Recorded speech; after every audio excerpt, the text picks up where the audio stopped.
on the camera. You can take it. Might as well get your picture, right? All right, you go by Kai, but it's Makai. Okay, I'll say it first. Okay, Then we'll go by Kai. Okay, perfect. Oh, no, okay, thank you. Yeah. Okay. Oh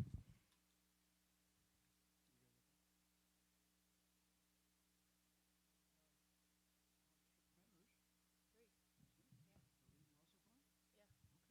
Yes. So where'd you eat? Well, one of our teammates is actually from around here. Oh, so you're getting the inside. Yeah, like real, yes, real live crowd. You're getting treated like royalty. Real New Orleans seafood boils. Yeah, Okay. they good for sure. All right.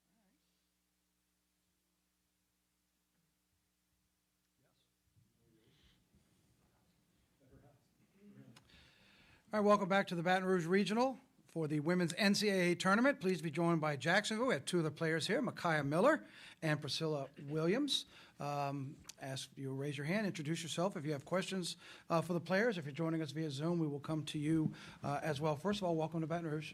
Congratulations. Micaiah, let me ask you a question just to start off. Since January 24th, 13-1 for your team, what's it been like? What's been the special sauce that has gotten you here to Baton Rouge? I think we just challenge each other to be better every day in practice. So I think that's a big part of it. And then our coaches hold us to a very high standard, and we do everything we can to compete to that standard as well. Priscilla, what was it like in your championship game? I know it was close, Yeah. but then to earn it for the second trip in school history to get here. Take us through that championship game and what it means to be here in Baton Rouge tipping off tomorrow night. It was up and down. It was all around. But, we came together, and like she said, we had a common goal. So we came and we got it done. Emotions were high, so I was definitely crying. But, but yeah, so it was pretty surreal. We love March Madness. It's a really good experience to be here. So yeah. Hey, tears in March, happy tears are always a good thing. Yes, for Well, sure. Welcome, for welcome sure. to Baton Rouge. It's good to have you. All right, questions for either one of the players? We'll get the mic to you. Michael. Michael Cowell from WBRZ TV here in Baton Rouge. It's for both y'all. Victor kind of alluded to it, but what are you doing well, right? Like, what's gotten you to this spot, and what do you need to continue to do well to get past this spot? We'll start with Priscilla, if you don't mind. I think, like she said, we come together. I feel like we play for the person next to us, and our coaches, they do. It's not easy, but they hold us to a standard, and they help us reach the goals that we said we wanted to. So, yeah. What Priscilla said, and then consistency. Is there a style to your game that is more consistent than the next, I guess?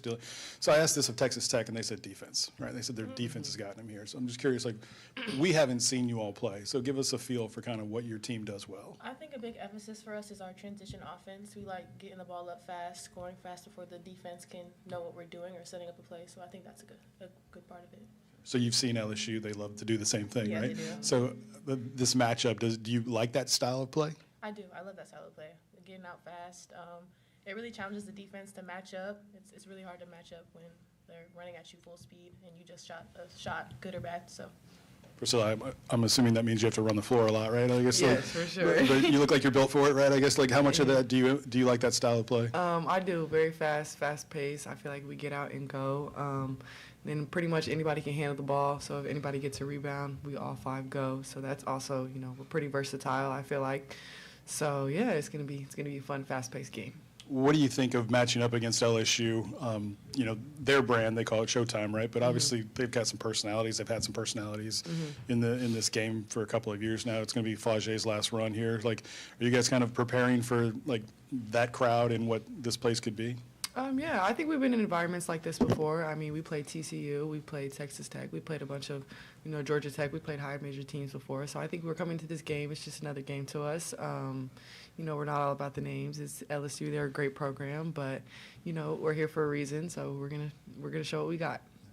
And one of your teammates is from Zachary, I understand. So tell me about this. She cooked for y'all, or her family cooked for y'all at the house? Yeah, it was really good. She made us seafood boils. There's a wide variety of seafood there. It was really good. Yes. Yeah. Like straight like live crawfish. Like it was like real New Orleans. Like, so it felt good. It was like a family atmosphere. The whole team was there. We had a little karaoke night, so it was good vibes. Thank you. Anybody else in the back? Because we are clean on Zoom. We're all good. How's the excitement level? How's the nerve level versus the excitement level? I don't think we're pretty too nervous. I think we're excited. It's a lot of people's first time being here, and it's just like it's an experience. So I think, kind of being where our feet are, be present where our feet are, and just take it day by day. So yeah. It's been, what, a decade since the last time the program made it to the tournament? Have you heard from anybody in the program that was with it then when they made the tournament talking to you about you making it now? Yeah, our fans, they're always, they support us regardless. So they paved the way. So we're happy. Yeah. Well, that's good. Well, it's good to have you in Baton Rouge. Thank you. Scott and Michael had a lot of questions. Do you have anything since you just came in for them? Are you good right now? Mike, you got another one? Kai, if you would lean into the mic too when you answer this, thanks. Both of you said your coaches hold you accountable, right, to a high standard, I guess. She looks like an awful young lady, right? Like, does that help? Like, is there a relatability there that you guys can kind of feel and you get the message a little bit better? Yeah, she played at Xavier for a year. She also coached a little at Wright State, which is where I came from. So I think it means a lot that she played basketball. She knows how we feel in tough moments, pressure moments, so she can speak to that and we can trust her and trust her word. So what is that accountability? What is that standard that they want you to play to? I think it's very high. I know our conversation when I got here, she said she can get me to where I want to be, and so far she's checked off all my boxes so far. So we play for a great coach. We have a great coach. We have a great coaching staff, and then I feel like a coach who really knows the game. She personally has been to March Madness 4 times now. As a coach, she's taken us. So in 3 years, really 2.5, she's developed a program, kind of turned it around. So, just knowing you kind of play for somebody who really understands, like Kai said, that's, I think, really good for us. And then our coaching staffs, too, they all have really good experience, so we have good people around us. So, yeah. I think you're good. We're all good? You do? A somewhat lighthearted question. Scott Rabelais from the Baton Rouge Advocate. LSU has a talented team. They have famous people on their team. Are either of y'all Floje Johnson fans of her music? I've heard some of her music, but I don't listen to it. But she does great on and off the court. I've heard nothing but good things about her. So I don't know her personally, but yeah, she's a good basketball player. So she plays good music. I think she was in a commercial. I saw her in a commercial rapping. That's pretty much it. I never really looked it up or anything. It's not a distraction. No, it's not a distraction. I think it's really cool that she's able to do basketball and hold her music career in basketball and balance that. I think that's really cool as an athlete. So yeah. Anybody else over here? We're all good? Ladies, again, welcome to Baton Rouge. Congratulations. Wish you good luck tomorrow night. Thank you so much. Appreciate it. You bet. Thanks for having us. Head coach Special Jennings will be joining us here in just a minute from Baton Rouge. Nice to meet you. And I didn't get to say congratulations. Tournament player of the year? Player of the year? MVP, right? Yeah. That's great.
Good. All right.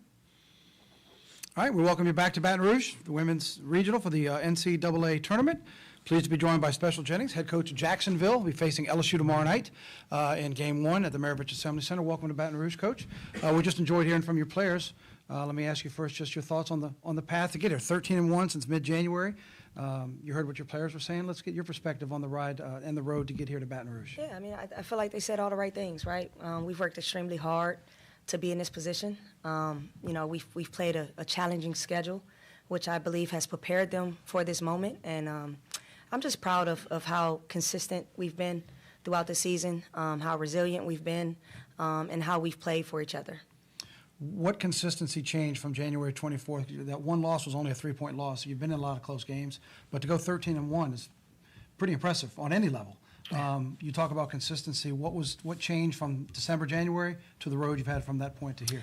I think some of our pieces, we had some young ladies out that returned. Obviously Kylie Howard goes down, which sucked for us. But just from a consistency standpoint, on the defensive end, we've been pretty good. I think out of those 13 games, I think we're holding teams 60-something points. Don't quote me on it, but we've been consistent on the defensive end, which has given us a chance in all the games. Right? I've never worried about our offense. We're really good offensively, balanced, scoring across the board, and so we really tapped in and got buckled down on defense.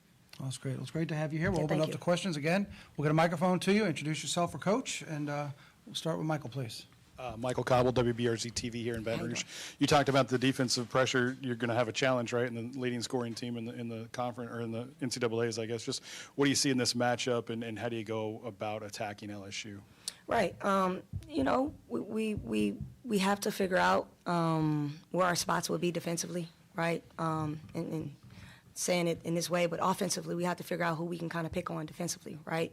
And give ourselves a chance. And then defensively, we have a game plan to how we'll try to slow the ball down and just do the things we're really good at. Closing out, guarding the ball one-on-one. We'll have to get on the glass tomorrow. Obviously, they're a really good rebounding team, and so it's no different than any other game that you prepare for, right? The stage is bigger, but the game didn't change, right? And so we're going to come out and compete and do the things that we do that has made us good and has gotten us to this point.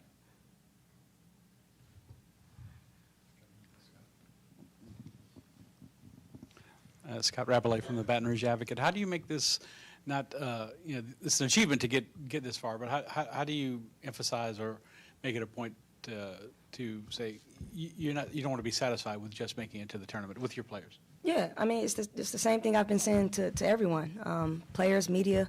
We're not a Cinderella team, right? Like, we're not a surprise. We didn't sneak up. This didn't happen by accident. We've been working hard all season. We've played a tough schedule. We've competed against multiple top 25 teams, and so they've put in the work, right? Not only have we won 13 games, but I also have a player of the year. I have a freshman of the year. And so, like you said, it's Division I basketball. That is hard at every level, and we have that, and so we'll show up and compete. Tell us about those girls, if you don't mind. Like I said, we haven't seen you guys play. So what would be a brand of basketball that you say, look, I'm proud of this, about my team? We really share that ball. We've had games this year where I've had 4 to 5 young ladies in double figures, and so that's what I would say. It doesn't happen often. You don't see it often. They're willing passers, and so we score it at all 3 levels, and that gives us a chance to be in any game.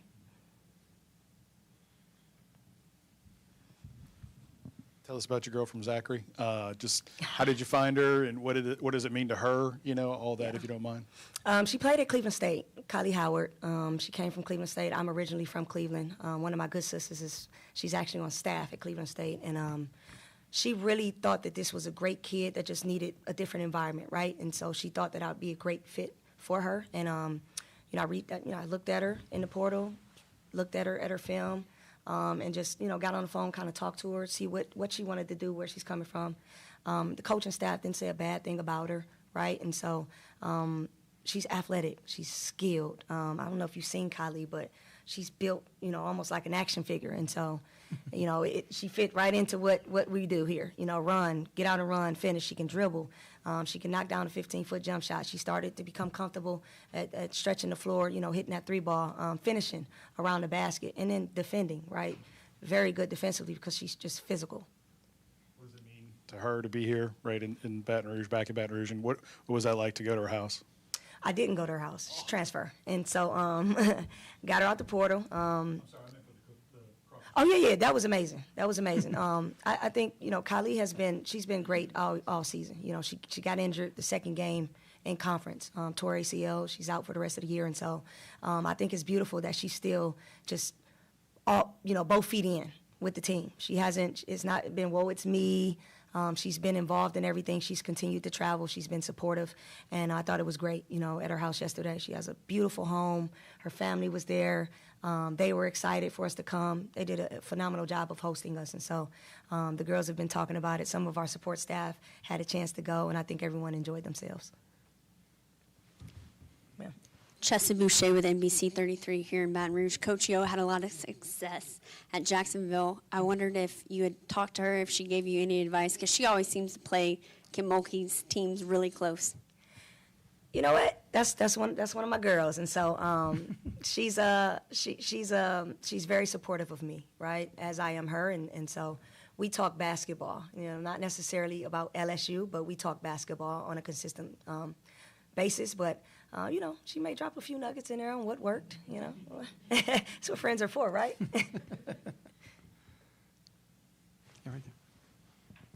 How about that transition game? I mean, do you want to get into it? You kind of alluded about maybe slowing the game down. Do you want to get? I don't think a lot of people want to get up and down with LSU, but if it's in you, it's in you, right? I don't think a lot of people want to get up and down with Jacksonville either. If you look at it, like I said, we average over 70 points a game, and that gives us a chance to be in any game. Unless teams are just scoring 100 points every game, and I'm not aware of one that's doing that. And so, we score a lot of points, and so LSU is going to have to play defense as well. Anybody? Coach, while we got you, you mentioned a couple of players, and one of them you brought in here, Priscilla. Talk about, because she's the ASUN Player of the Year. Yeah. What it was like for her year through your eyes, what you saw. Oh, man, P's been phenomenal, right? Like I said, we've had things happen throughout the season where we've had some injuries, and we've had to adjust where she's playing. She's a guard, and I'm playing her at the forward position right now because that's what's needed. But she's a unicorn. She's 6'4", can shoot, dribble, pass. Scored, finished with both hands, knocked down the three, and then defensively she's a nightmare because she's so long, she's active, and so that kid she's phenomenal. I'm excited for her future. What about Kai? You brought her in here, 9 points a game, but she's your tournament most outstanding player. Is she playing her best basketball of the year? Best basketball. That kid is a Swiss Army knife. I ask her hey, I need you to play in the post today, be physical. She'll do it. I need you to knock down shots. She'll do it. Hey, I need you to be the ball handler right now. She'll do it. And so, my job as a coach is to try to manipulate the game to our advantage and what helps us, have a chance at winning. And so, whatever we ask of these young ladies, they've done, which is why we've had success. When you're talking about Priscilla, the way you're describing her reminds me of Angel. Was that a little bit of a blueprint, and has the game changed a little bit? Michaela, for them, 12, is playing kind of out of position at 4 sometimes. Do you see the game changing? You can get more out of, say, your guards in a situation like that? I mean, the game's about adjustments, right? I didn't deal these cards. These are the ones that was dealt, and injuries and things happen, and my job is to make adjustments, and so we had to adjust to how we play. I changed our offense in the middle of conference because it just was not working with multiple forwards out for the season. Mo Brown was injured prior to the season starting, and then with Kylie going down, it really hurt our depth in that position, and so we've had to make changes throughout the season. But that's what great coaches do. I was taught that you don't make excuses, you make adjustments, and you give yourself a chance to win the game. You mentioned injuries a couple of times. In this streak that y'all have had, winning 13 in the last 14, have you gotten some players back who are key, and maybe who would those players be, if any? Yeah, Anaya Smith, she's a freshman, small, we call her Mighty Mouse, electrifying guard, right? She does some amazing things, and so having her back on both sides, she guard pick up 94 feet, she can score it at all 3 levels. Having her back was great because of how we play. Transition, get out, anybody that gets it can push, and so having that extra ball handler on the floor, at any given point I can play 3 to 4 ball handlers, point guards in a sense, at a time. Because every one of them can score. And so, Bailey Burns, she went down with a knee injury for a little bit. Mariah Knight was out for a couple weeks, but You know, I'm just excited that we have all of those pieces back to where we can give ourselves a chance to compete. Good in the room? Nothing online? Anybody else? Coach, you good, Michael? All right. Pleasure to meet you. Yes, Welcome to Baton likewise. Rouge. Thank Wish you you good so luck much. tomorrow night. Yes, thank you. Thank you. Congrats on your season so far. Thank you so much. You bet. We'll have Villanova coming up here in Baton Rouge in just a little while. Until then, have a good afternoon.